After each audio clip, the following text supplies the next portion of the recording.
and I'd like to welcome all of you, our viewers, this evening. Thank you for watching. If you're enjoying this program, please subscribe to the channel and like and share this video so that in your own little way, you can become an apostle for Jesus. Today's guest on the show, I consider a very good friend of mine, a mentor, and one of my sponsors to the Holy Priesthood. He was also my boss. I first met Father Michael Nasser in 2002, where I worked as a counselor at the Antiochian village, where Father Michael was the camp director. That was about 24 years ago. Wow.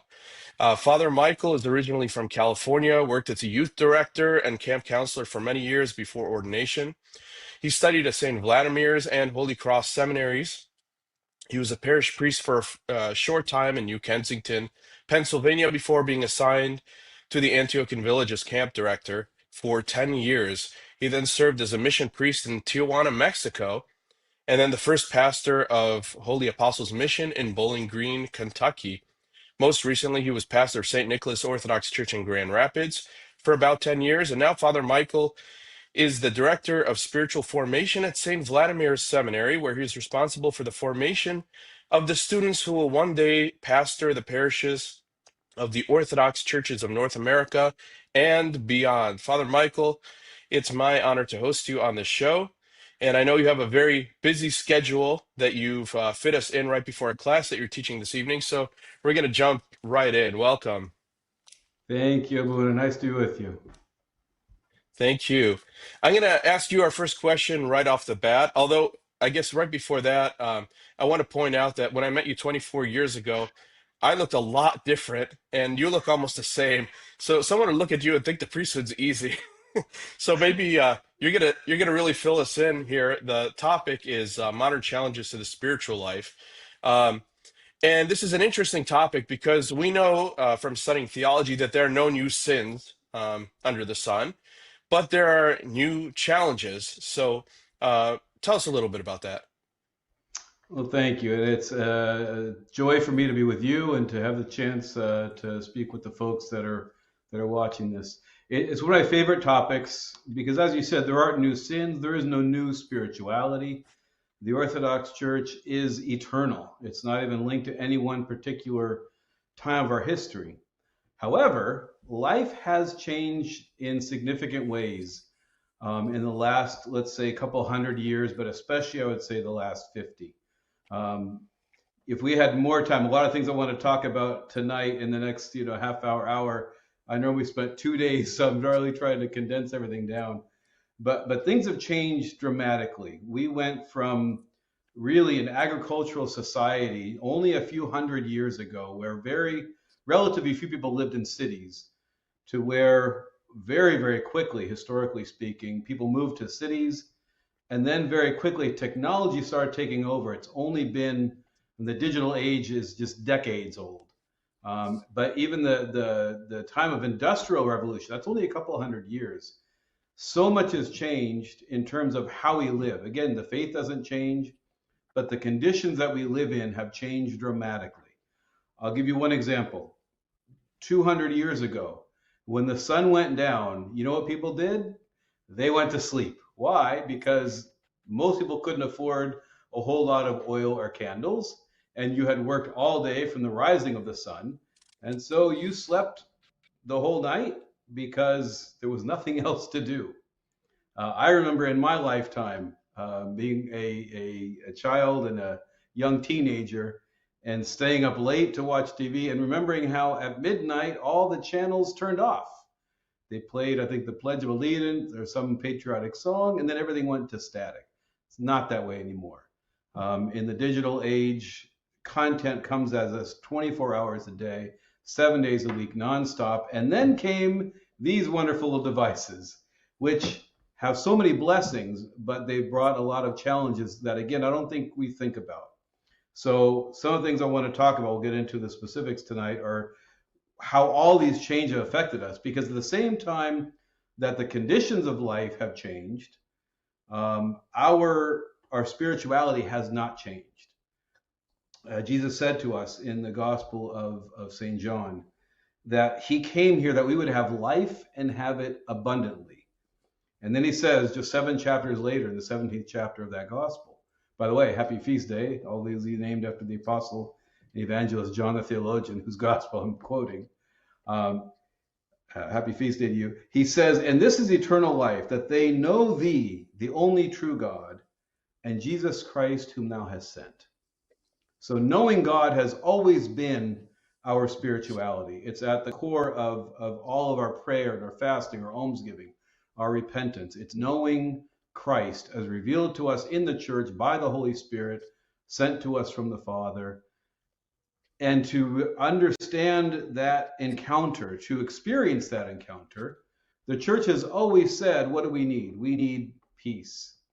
We need calm. We need quiet. Of course, in times of crisis, we can call on God. But in that day-to-day growth in God, it's an ordered life. You go to a monastery and you see how clean and orderly and beautiful everything is. And things move at a very, what I would call a human pace. Compare that to the life of most of us these days. We live frenetic lives, running around, complex schedules, news coming to us, not just from our neighborhood, where we may have heard that for the last, thousands of years. You hear what's going on with the people down the road. Now we hear the worst things happening to everybody on the planet. And we think that that's normal, and we think that we can handle it. And I think it has it's a big challenge for our spirituality. So that's sort of the overall view of what I want to talk about tonight. So you're saying pretty much that technology over the past 100, especially the past 50 years, either directly or indirectly has affected our spirituality in a way that's never been affected before. Well, I would say nothing is new, like you said at the top. Nothing is new, but the kinds of lives we live have only been experienced, if to some degree they have, by, I would say, the super rich or royalty. I'll give you one very plain example that has no digital technology. When we get up in the morning and we get ourselves ready for the day, we typically will go for a shower, whatever. And before we get it, we adjust that water. We get it just the temperature we like. It's not too cold. It's not too hot. It's exactly what we want. That's not the kind of technology you think about technology, but from that experience of how we go through our day, there is one question that we are asking ourselves, I think are asking ourselves all day long. We probably ask it non-verbally hundreds, if not thousands of times every day. And that question is, what do we want? And then we get it. Again, that's the super rich, the royal have always lived that kind of a life. Very, very small slice of people. Now we live that way. And so there's so many layers to the challenges. That layer, I would say, is the layer of having just an abundance of most things that we want. But then all that happening, again, in a very complex world with lots of noise, very fast paced. And you think about the wisdom of the fathers, and they teach prayer to sit or to stand quietly before an icon with a simple flame shining and illuminating the icon in the quietness of that space, encountering God. It's not that it can't be done. In fact, I want to make sure you understand from the beginning, I'm going to give us some very practical things we can do, and I think that we have to do these days because the environment has become so challenging to us spiritually. So we hear Christ tell the lawyer that it's easier for a camel to enter the eye of a needle, through the eye of a needle, whatever that means. I know that there are different interpretations, Sure. than for a rich man to enter into the kingdom of heaven, which it sounds like we're all the rich man at this point because we're all so spoiled by modern conveniences. But the next part of that is also very important. Our Lord says, right after he says that it's impossible, uh, uh, he says that all things are possible to God. And so I'm glad that there's some light at the end of the tunnel here, and you're going to give us something positive Always to. there's hope. But that's a great passage to think about, because what is it about wealth? I mean, we could talk just tonight or just some night only about wealth alone. But one of the things that wealth gives us is choices and the ability to get what we want. That kind of an ability, that kind of a mindset where if I want something and I know pretty much for most things I can get it. And it's not just the super wealthy. I know people are probably watching this from different parts of the world, but here in America, the number one public health crisis for those in the poverty income level are issues associated with obesity. Now, there's a lot of reasons. It's a complex issue. Access to good and healthy foods is an important issue. I don't want to oversimplify it, but to realize that even the poorest among us have an abundance, right? And not that there aren't times that we struggle. People do struggle. There's real poverty, but among even the majority of those in poverty, for them there's abundance. Let alone those of us who are middle income or middle upper income. We have a lot of things offered to us. And I could just tell you from my life, I know that I struggle more spiritually when I don't, or when I imagine that I don't need God. And we might think, well, who doesn't need God? Of course we need God. But when we can answer our own needs so often and so frequently and so fully, it becomes harder, which is why, by the way, here we are in this beautiful Paschal season, right? Christ is risen. I'll say a calm to everybody out there, that beautiful proclamation. Surely How did is we get risen. to that joy? We went through the difficulty, excuse me, the self-imposed difficulty of Great Lent, where we said if we want to have the spiritual eyes to see the resurrection, we have to simplify, we have to reduce, we have to eliminate, we have to abstain. What is all that? That's all of us saying to all of this excess, that excess can get in our way of communing with God. And so Lent is a perfect example of how the church guides us, no matter what our conditions are. The church always gives us the remedies. And I think the remedies are still the same remedies. I think they've just become, in some sense, more urgently needed because the current of living in this world, for most people, does not bring them naturally to God. It brings them naturally to all kinds of distractions, false solutions, self-fulfillment, right? There's just so many ways that we have to be intentional to find God in our world today. That's beautiful. And it kind of makes me think about the first 3 centuries of the church were perhaps the most difficult time for Christians to live, followed maybe by the communist era, by Ottoman occupation. Those were the most difficult times for Christians. However, it produced the most saints. And so now maybe there's like a hidden attack on Christians in America because it's so easy to be a Christian in America. And so we don't even see the demons attacking, right? Even in the Middle East today, so in Lebanon, right now, in Palestine, in Syria, and in other places in North Africa, where Christianity has always been, um, people are currently dying simply for being Christians. We're seeing a lot of that in Syria right now again. We saw it in Palestine.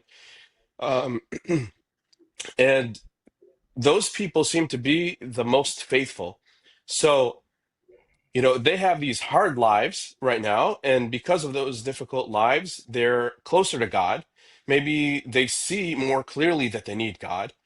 But here we are, very comfortable in our situations, and maybe we're forgetting God. So, what do you think? You mentioned Great Lent and how we had those self-imposed um, like fasts and hopefully not completely self-imposed. Yeah, it's of course by our will, but hopefully we got Sure. them from our spiritual fathers, not just doing what we want to do, because that's Right. part of the obedience, is part of it.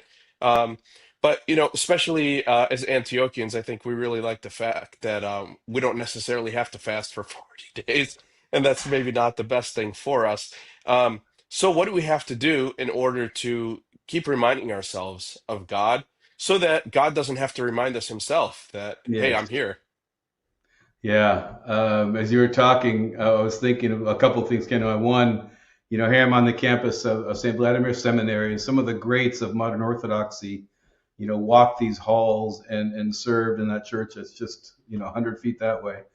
Father Tom Hopko, I remember when he heard that the Synod of Antioch had made the decision to return to what was the ancient Antiochian practice of no fasting for the 40 days of Pascha. He just sort of shook his head, so I'm not sure that's a good idea.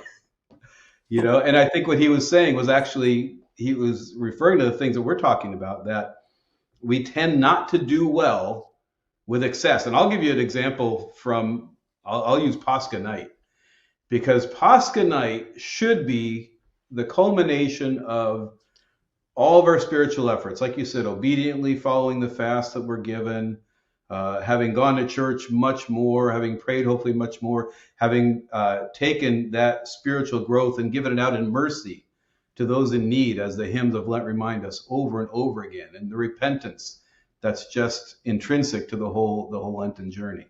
We take all that, we get to Pascha night, there's an explosion of joy, the church is bright, and we embrace each other, and we exclaim that joyous greeting. And then what do? Well, let's go with what we should do. We should, once the liturgy is over, we've celebrated that feast of faith, we heard that beautiful homily of St. John Chrysostom, we should go to the place, the trapeza or the church hall, wherever we're going for a meal. And now that all that has been blessed to be reintroduced into our diet, we blessed it. Often, so many of us do that in the church service itself. Why? Because the idea is we've now been freed of it. We're now released from our addiction to it.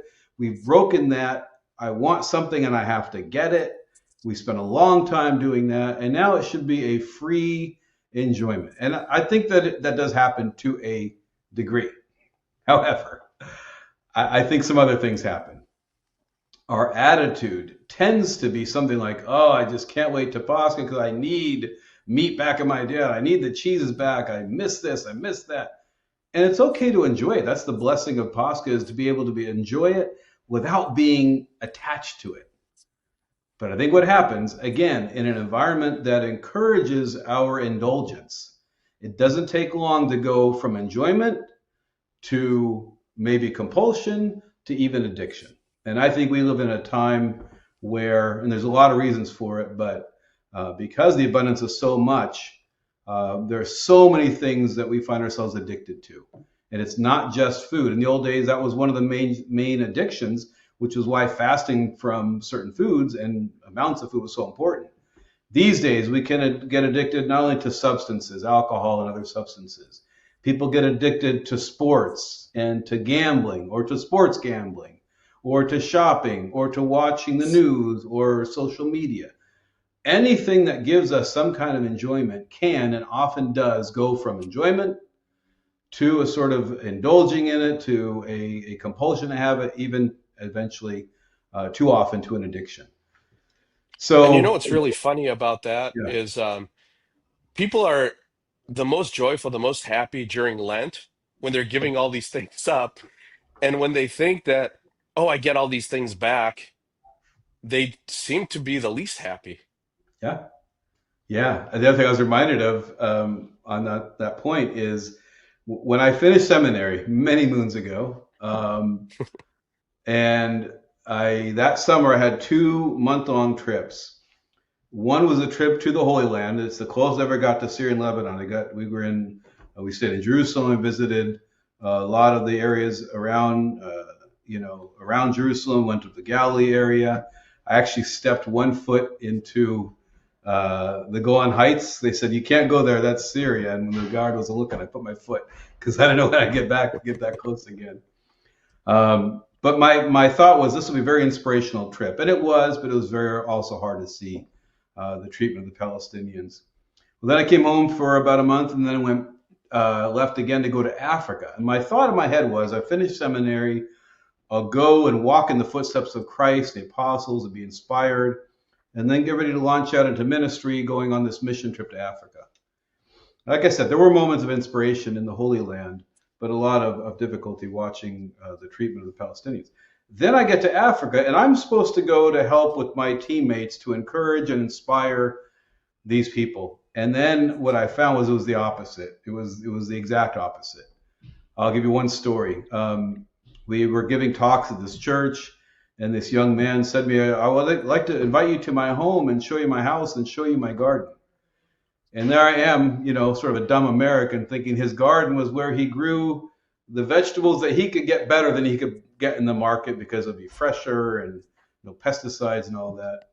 So I went to his house. He welcomed me, and then he showed me his garden, which then it dawned on me. His garden is not where he goes to get better vegetables. It's where his family gets their food. They would grow their own food. And he said to me, I'll never forget this. He said, when God sends rain, we're pretty sure we're going to eat that year. And when God doesn't send the rain, we're just not sure.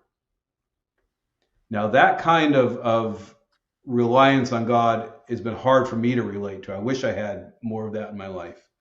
But to show you how he had such reliance, and to use the word you said just a minute ago, joy. Very joyous in his outlook, his demeanor. He wasn't depressed. He was just happy to show what God was doing. And he said, we don't know how, but we know, God will take care of us somehow.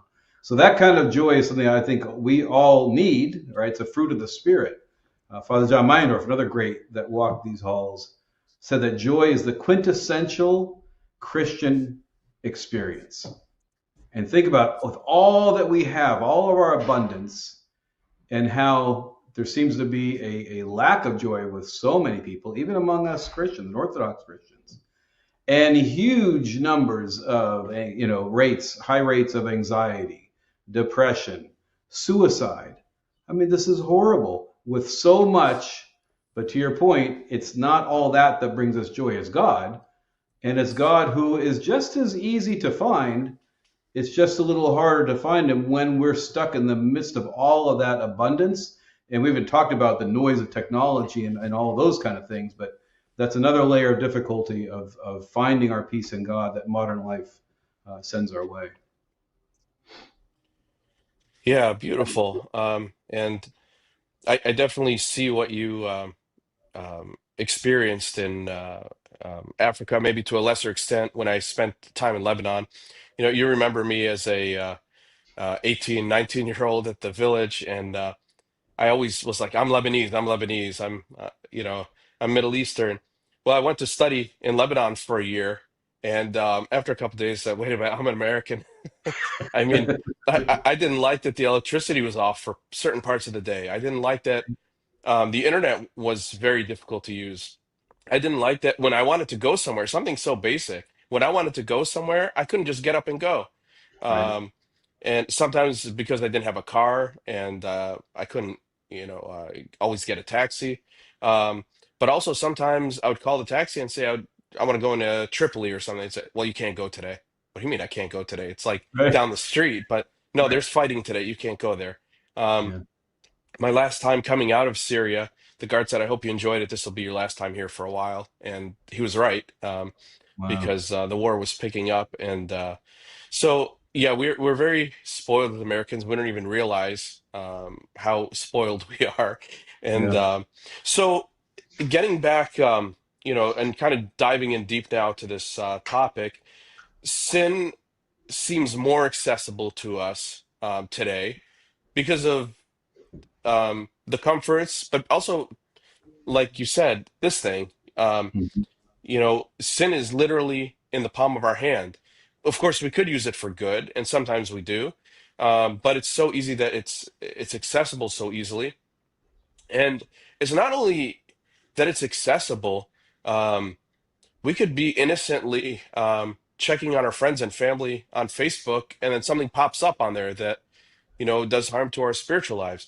So, what can we personally do to make sin less available to us? Well, it's always going to be available, but I think really the idea is how can we put up some kind of limitation? Because the world will not do that, right? In more difficult circumstances, areas that don't have the excesses that we have in North America, there are some actual limitations that actually do help in the spiritual life. In our, condition of abundance, that restriction isn't there naturally. So what do we need to do? We have to put it up, right? Most people haven't thought about the fact that um, because we can do something, should we do it? Right? I heard somebody saying, I can't remember who it was, I'd like to give him credit, but there's only one button on this thing. Actually, mine has three because there's a volume, but typically there's at least, they all have one button in common, and that's the power button. Like we can Mhm. turn them off. I know it sounds so silly to even make it worth saying, but when I talk about this topic with people and I talk about all the things that we need to do, I get into a lot of talk about watching the news because there's this idea of, well, we need to stay informed. And to a degree, it is good to know what's going on. And people say, oh, Father, I need to know what's going on so I know what to pray for. Well, somewhere in the world there's warfare, there's famine, there's difficulty, there's all kind of strife. Do we really need to know all the details of where and who and how and why? Probably not. Actually, not just probably. We don't. Our liturgy prays for it every week, and there are two Exactly. lines, and that's all you need to know. For the peace Exactly. from above, for the salvation of our souls, let us pray to the Lord. Yeah. That's And it. for those who are suffering, we don't have to name all the ways people can suffer. Yeah, when we know it, sure we should pray for them. But what's the downside? When I think, well, I have to stay informed. And again, it's the whole world's bad news that somehow I think, without even stopping to think about it, I should be able to handle, right? Because that's how the news media works is the worse it is, put it out there. Why? Because it's a business. They're going to get the clicks, the likes, the watches, the views, the ratings, whatever. And so the worse the news, the more it gets promoted, the more it draws us into watching it. And then if we think, well, I'm going to do it so I pray, we end up spending much more time, a lot of us, if not most of us, reading the news, watching the news, learning more, scrolling, clicking, than actually praying. So all that to say that we're going to have to decide to limit, right? We have to limit how much. I think everybody should think through, when are they not on their phones? Is it dinner time? Is it after a certain time before bedtime? We know science has already told us that people's lack of sleep, their insomnia, a lot of it is connected to their digital consumption. There's just a lot of things that make it very difficult to go from this connected, chaotic, full, abundant world and then try to sleep, which is why so many people are having trouble with sleep these days. It's a problem I talk a lot with seminarians about. We're no different than anybody else. We struggle with all the same issues, and sleeplessness is a big one. We have several seminarians that struggle several times per week with a sleepless night or a near sleepless night. And you know what it's like when you don't have a good night's sleep. The next day is so hard, and they're in class for half the day, and they're trying to go through the services. So all that to say, we have to limit, just like we do with our fasting, right? What do we say? We limit. We're going to limit the kinds of food, the amount of food. Um, I think we have to think about how we're going to limit our digital consumption and our consumption in general. Now that's hard because everything in our society says don't limit. You can have it all. Well, we can't have it all, and the results are disastrous. So that's one of the main things is really thinking through how are we going to limit all the things that are available to us. Yeah. So we have to set our own limits, is what you're saying, and really take a step back and think. Here's another perspective. Father George Shalhoub is watching our show, and he sent a comment Luna, in. Hi, Abuna. We miss you. He says the answer to all our ills lies in the home. It's good to raise parents who are committed to the church, and the church is the greatest reminder of who we are. Humanity faces all these changes and survived. Read the story of the first parents, it always leads to a strong morality. Um, so I love Father George Shahub always has the best answers in the most simple way that of we course. just kind of ignored. And he's absolutely right. So thank you, Abuna, for that. Yeah, and I would say, but he's absolutely right. In the family, that's where so much either growth is going to take place or so much getting off the path is going to take place. Kids don't sign themselves up to get in all the activities that they end up doing, and they get carded from this activity to that thing, from the dance to the soccer to the whatever. And there's some good things, and there's good things we can learn. There's teamwork, there's discipline. So it's not like we're going to sit home like little monks and nuns, but to think about the effect. I remember there were certain families in the parish in Grand Rapids where they really struggled with how much to sign their kids up. And I told them, good for you. Thank God you're struggling, because sometimes the kids say, well, I want to do that. My friend's doing this. They go, okay. And they sign up, sign up, sign up. And then they end up running their kids from thing to thing to thing to thing. Oh, and Father, we can't make it to church. We're not going to be on Holy Friday this year because there's a volleyball tournament or whatever. So Abuna is right. but I think that makes the importance of the home that much more important.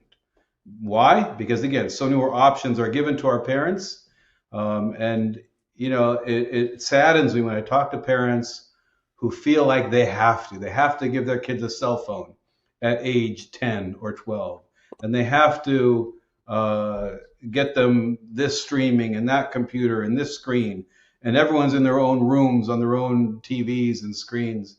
Again, the kids aren't doing this by themselves. It's the parents. So Boone is absolutely right. Parents, think long and hard about the kinds of things you are going to give your kids access to. I know they're going to complain, they're going to whine, they're going to scream. All my friends have it. Trust me, someday you'll be happy that you thought through how much you gave them access to, especially as Father Joseph was saying, they can find anything on here, right? The best of the world and the worst of the world all can come with a little bit of scrolling and a few clicks, and then, all bets are off. And the parental controls don't take care of all of that, because a lot of the things that they're getting is from their friends, right? Yep. I remember my teens at one point in one of my parishes, not here, but they said the best conversations have happen after midnight. No, the worst conversations happen There's after an old midnight. saying that says That's when nothing good happens after midnight.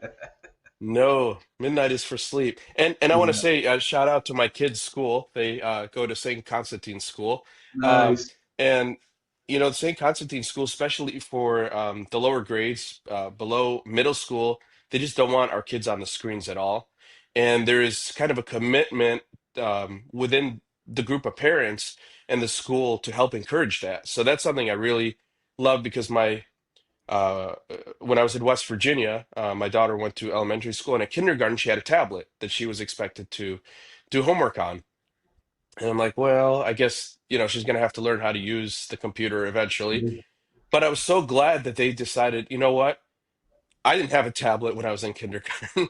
We didn't know what a tablet was until I think the first tablet I saw was of blessed memory, Father Elias Bitar chanting off of one. That was the Wow. first one I saw in person. Uh, our cell phones, my first cell phone I got when I was 18, and it did nothing except make phone calls. And then we had T9 texting, Thank and we didn't God. want to do that because it was so annoying.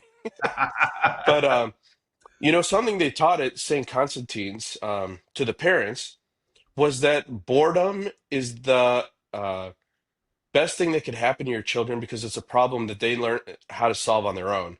And Right. letting them solve the problem of boredom on their own is the greatest gift that you can give them. Yeah. And that Yeah. kind of goes along with everything we're talking about. Yeah. And, we live in a time because we can provide so much, we don't stop to think, should we? Right. And I think a lot of us as parents, maybe all of us, struggle to some degree with, well, I don't want my kids to suffer.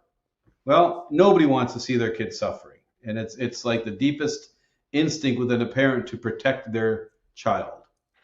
And so that instinct is a good instinct, and is necessary to keep a child safe. But you take that instinct of protecting the child, you put that in a world of not just plenty, but overabundance, and then you redefine suffering as somebody not getting what they want. And that's a recipe for disaster. And I see it so many times. We've all seen it. You're in the grocery store and the kid's crying and complaining, and the mother says, "Okay, here, take it." Anything to sort of, which you're not really helping the child. You're helping, the mother's helping herself. She doesn't want to hear the kid screaming. Well, why is the kid screaming? Because somehow somebody taught that kid that if you scream, you get what you want. I watched a little clip of the original Willy Wonka, which I think was from the 70s. That's like 50 years ago now. But it's amazing how those themes were already being brought out in terms of getting what you want, and all the TV. Remember Mike TV? All these. And so it was ahead of its time in some ways.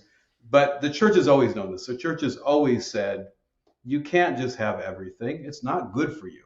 It's not, the church doesn't restrict us because, we're spoil sports and we're not going to have, good food. I remember when I was in Bowling Green, Kentucky, a reporter came because they found out that Orthodox Christians fasted during Advent. And they thought this was so interesting because Advent, the time before Christmas, that's party season. right? You go to this Christmas party and that company Christmas party, and so the reporter came. She interviewed me. She interviewed parishioners, and then the story came out. And the first line, I'm going to change the name, but I'm going to quote it besides the name. No cookies for little Sally this time of year.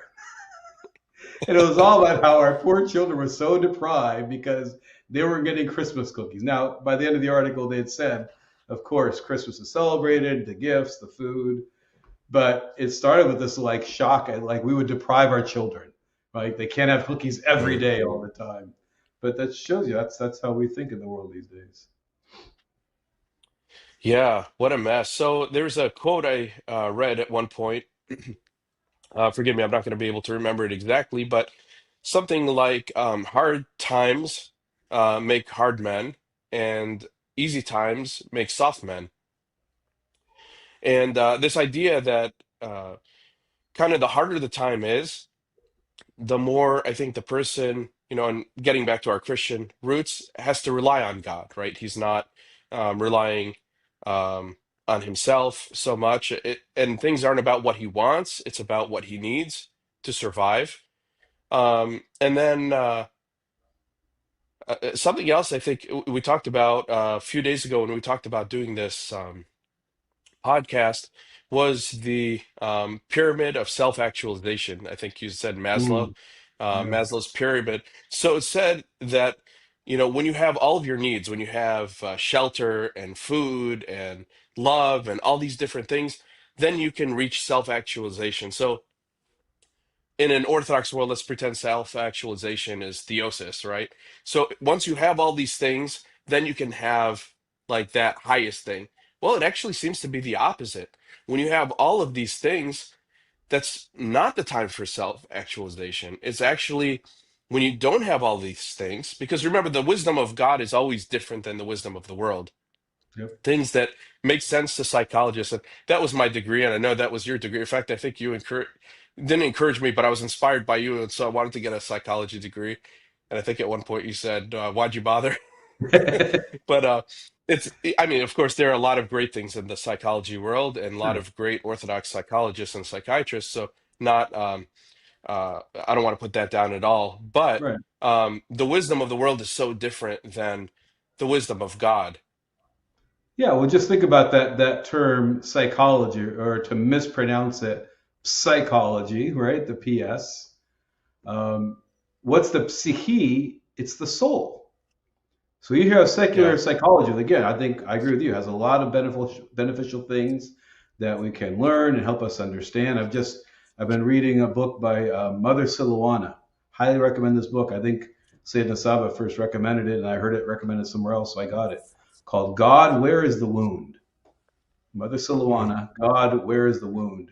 And so she uses a lot of the terms of psychology, and she's actually, the book is a transcription of lectures she gave to clergy at a retreat, at a conference.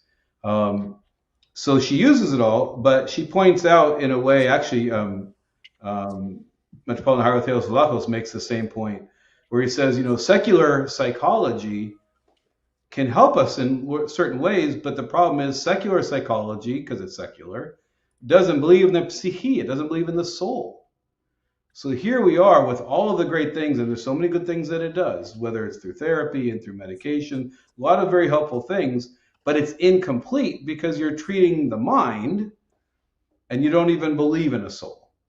So Orthodox Christian psychiatrists, psychologists, God bless them, they have so much to offer their secular counterparts because we do understand we have a soul and we understand pretty clearly how it works in the church by the fathers and mothers that have spoken to us and taught us how we function as human beings and how the soul interacts with our body, with our feelings, with our thoughts. Um, so a lot of good things we can learn, but like you're saying, it's our knowledge of God that is the ultimate need. And there's never, our spirituality is never one where you say, well, right now you can't do something, later on you'll be able, right? What did Jesus say?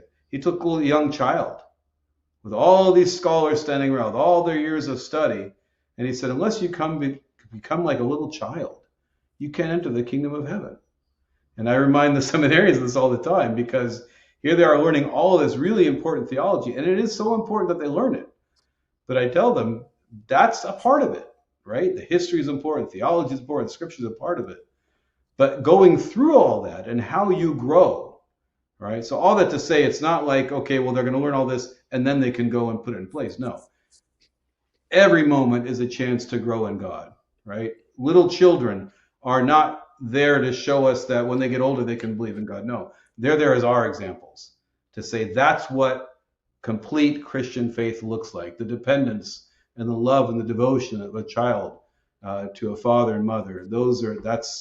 That's what it looks like. So I think we have to look at any of us, whatever situation is. We shouldn't say, well, life is hard, and if I just got rid of this, or, yeah, we can simplify our lives, and we should. We need to. But understand whatever situation we're in, we can find God there in it. We might have to make some changes. I was in New York City yesterday. My dentist is on Fifth Avenue. My life has changed a bit from the days in California or Michigan. I take a train in New York to go see my dentist. And they're in the bustle of Midtown Manhattan, the noise and the honking and it's just, craziness and chaos. I ducked into St. Patrick's Cathedral, the Catholic cathedral there, right on Fifth Avenue. And it's calm and it's peaceful. And no, it's not an Orthodox church. There's no icons, and I missed that. But just having a place dedicated to God where it's quiet, you can start to come back to yourself. It's not to say that we can't pray in the noise. We can. It's just a lot harder. We need, all of us need to be able to retreat. And that's one of the practical things I want to say to everybody is we have to retreat. Even our Lord retreated, right? One of the icons behind me, this one here, that's the icon of Christ in Gethsemane. Right before he's going to head to his passion, what does he need? He needs time alone with his Father to pray. And it was not the first time. Many, many times in the Gospels, Jesus withdrew to a place apart to pray. And so in this world with all of its challenges, I think it's that much more important that we draw apart. So one of the things I want to say to everybody is, if you're not praying, start. It doesn't have to be big. It doesn't have to be long. In some ways, Jesus warns us about praying long prayers. We have to be careful. And we Orthodox pray long prayers. We have to be careful that we're not just muttering, empty words. But to go somewhere, and I said something recently, and I've been saying a lot, I think in the modern era, in this time, in this place, part of our prayer rule probably should have a cup of coffee or a cup of tea, or whatever it takes to come and just enjoy peace with God. Then if you want to stand and say prayers, and all those things are wonderful, but we have to regain the joy of encountering God versus what do we do a lot of times these days, because we're so wrapped up in our busy lives and running around and all the stuff we're chasing after. And then we go, well, I don't have time to pray. I'll pray tomorrow. I'll pray later on. No. Those little moments, quiet moments, saying simple words to God, sitting in front of icons or sitting by a window. I used to remember my grandmother, God rest her soul. I would wake up. She would be at the kitchen table, but standing at the glass door of the kitchen, staring outside. And I didn't know at first what she was doing. And then later on, I was going to watch her. She was praying, staring out the window. No icons, no candles. She just needed to be where she saw God in the beautiful outdoors and trees and the sky. So again, God is everywhere. It's just we have to find a way to quiet ourselves down in a very busy, loud world to be able to hear him and to remember that he's there. Yeah, you said so many beautiful and wise things. First of all, I've always thought since my psychology studying days that the fathers were the best psychologists we had in the true sense of the word. And I mean, you read a book like The Ladder of Divine Ascent, and from a psychological point of view alone, let alone the spiritual, it's like blows your mind how well they understood the human psyche, like you said, the soul. Yeah. Um, and Saint John Chrysostom, Saint Basil, and yeah, I mean, there's theology is about the healing of our psyche. So absolutely, and you also remind me of a story of Saint Porphyrios, I think it was, when he was sick and had to leave the Holy Mountain. He was assigned to a parish in Athens, I think, And there's a lot of noise, but specifically during the liturgy, he could hear across the street there was a guy playing records. So this is, you know, maybe not, it didn't happen in our lifetime, but maybe in our parents' lifetime, and he died in our lifetime. And, so at the end of liturgy, he just couldn't pray. He was so distracted by all the noise going on. And he went over and he asked the guy, please, at least on Sundays, don't play this. And the guy pretty much, in a not so nice way, told him to shove off. And so he went and he's like, all right, that's it. I got to quit. I can't, I'm used to the monastery. And I can't remember the story exactly. I don't know if an angel or somebody came to him and kind of said, if you were really praying, you wouldn't have heard that noise at all. And I experienced that at my church. Now, thank God, we're as a mission, we've grown so much we could barely fit, and we have a lot of kids, and it's such a blessing. But sometimes, monkey see, monkey do, and they start to encourage each other to make noise. And Yeah. every once in a while, I'll start to lose my concentration, and then I remember that story. I'm like, you know what? If I was praying, I wouldn't even hear them right now. Um, Yeah, and that's such an so important to remember because of all the noise.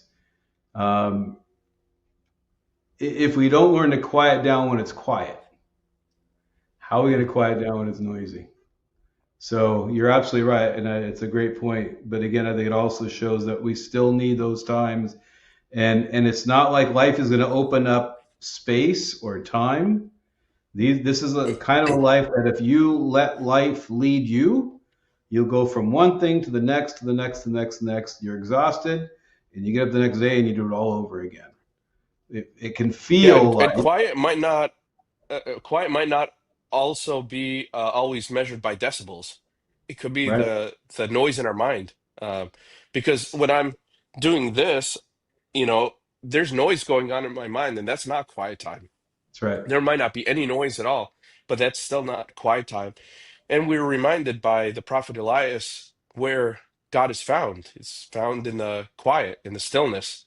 Yeah. And that's where, Orthodox prayer Hezekiah comes from. Of course, we could do the Jesus prayer while, we're doing the dishes or vacuuming, and there's a lot of noise, but there's still a stillness in our hearts. And so we can find that everywhere if we learn how to. But it takes practice. It's like everything. It's not Yeah, exactly. something that we just, oh, I heard Father Michael speak last night, and so I'm going to start doing this. No, don't be discouraged if it doesn't work right away. Talk to your priest, Yeah. let him coach you on how to do this. So, Father Michael, we only have 10 minutes left, and I know you have a class to teach tonight. We want to be respectful of your time and your students' time. So, in the next 10 minutes, I want to go over kind of the practical things that we could do, what we're going to take away from this talk today, which was very beneficial, even to me, which I always call you when I'm frustrated and need to. Uh, I think you like when I leave you voice messages. Uh, but um, so you talked about prayer life. You said if you're not praying, start praying. And you're right, it doesn't have to be very long. My spiritual father always said, be consistent more than you are long in your prayers. And so just having a consistent prayer rule, again, it's important. It's not important for me to tell or for you to tell everybody what their prayer rule should be. It's important that we have a prayer rule and then they go to their spiritual father and he gives them a prayer rule after he knows them and knows what they can handle. Yeah. So kind of quieting our lives a little bit, limiting the technology. What else can you tell us? Yeah, I mean, there's so many things we could do. I think one of the things is orientation, right? This is a world that wants to supply orientation. What's orientation? The word comes from orient, which means east, and that's how people in the ancient world, before they had magnetic compasses, the east was that point of reference, and everything else you'd made your reference off of that point. Well, this is a world that will supply orientation, and in fact, what I hear from people, especially people in corporate America, the orientation is always about the money and the earnings, and it always keeps moving. Right? You set a goal, you reach the goal. Now there's a bigger goal, there's a higher goal. So I think choosing our orientation and choosing it to be Christ. I'm going to read you the hymn that we sing on Christmas. We sing, "Thy nativity, O Christ, our God, has shown to the world the light of wisdom. For by it those who worship the stars We're taught by a star to adore thee, the Son of Righteousness, and to know thee. And this is the word gets translated differently. We know thee, the Orient from on high, the dawn of day from on high, the day spring from on high. O Lord, glory to thee. But however you translate that word, the Orient from on high, it's a point of reference, right? Christ is for us the point of reference. That's why traditionally we face our churches, we build them towards the east. We orient the church so the church can help us orient our whole lives to Christ. We say in the liturgy and all the services, we commend ourselves and each other and all our life to Christ our God. He's the point of reference. And again, I think to take that idea of orientation and bring it out from just when I'm praying or when I'm going to church, but to orient our lives on God in general. It doesn't mean we're not going to go to work. We are. In fact, I was talking to a young man recently. He was telling me some challenges he had in the work environment. And it came to me that for most people, the time they put into work, if they have a paying job, is probably the most unused segment of their day in terms of their spiritual life. Or you think, well, it's my work time. I got to clock in at 9, get out at 5, whatever. Or for some people, it's the 12-hour day, the 14-hour day, even worse. But to think about your day as not just there to do a job and do a good job, as we should, and to earn money to care for family. It's wonderful. It's a good thing. But how can we grow? Just think about it. Every day we go to work, whatever, no matter what we do, we can grow in our faith by how we do our work, how we interact with people, the kindness we show them, the patience we show them, the love of God that he gives to us that we can share with other people. So I think that's one of the things is that we have to decide what's the orientation going to be in our life. And then we That's think through how we're going to do that. Yep. that's a great point. I remember Mother Gabriella from Holy Door Mission Monastery, who I'm sure you know very well from your time in Michigan. I remember I'd finished my bachelor's degree and was doing a job, and I remember that sometimes I had to do this like kind of stuffing envelopes or whatever it was, and I was complaining to her that I didn't think I should do this. I have a college degree, and I shouldn't have to do these things. Now I would love to do some of these things. Yeah. But she said to me, let your work be your prayer.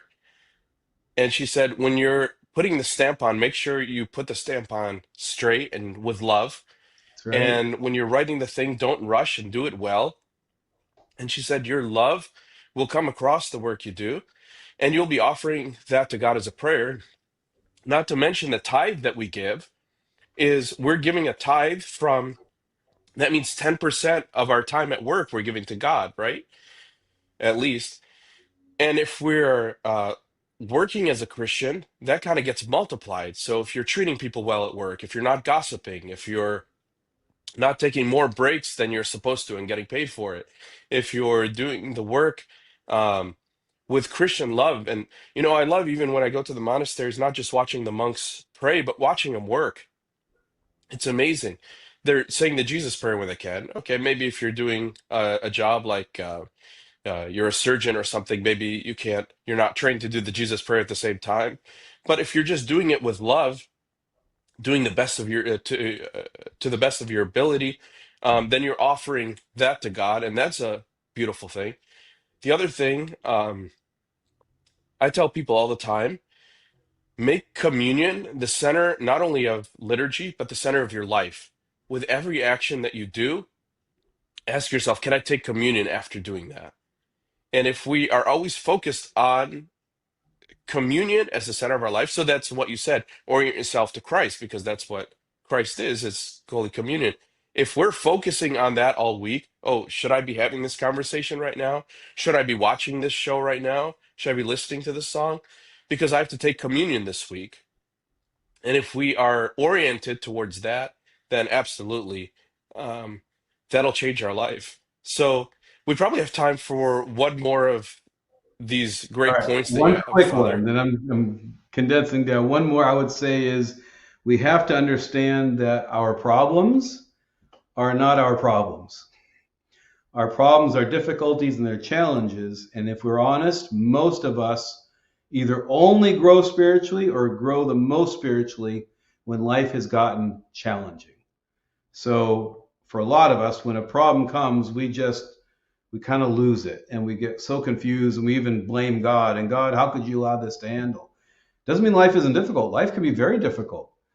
But if we turn those difficulties and say, okay, God, how are you going to get me through this? I'm going to watch for this and I'm going to look for how you're going to get me through this.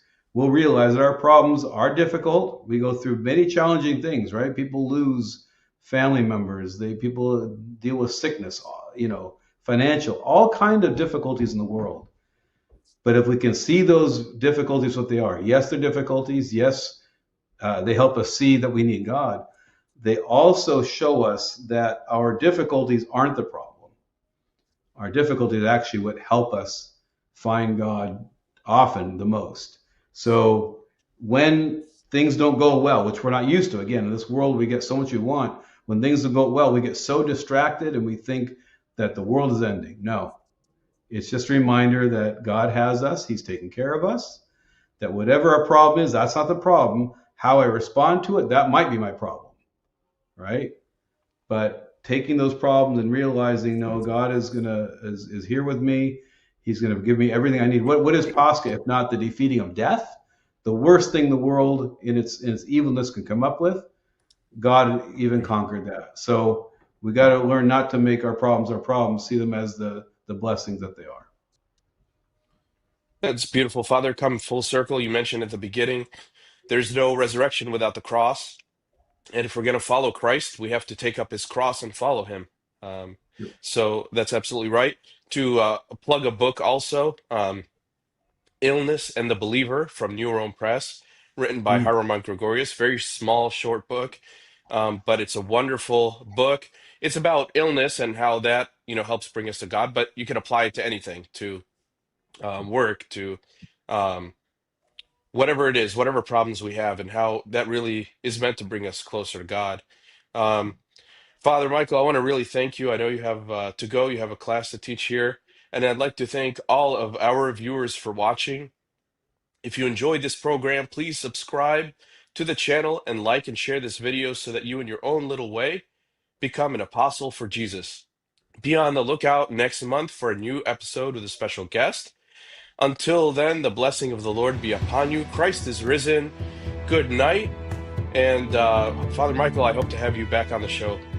I hope so. It's nice to be with you. God bless you. Thank you.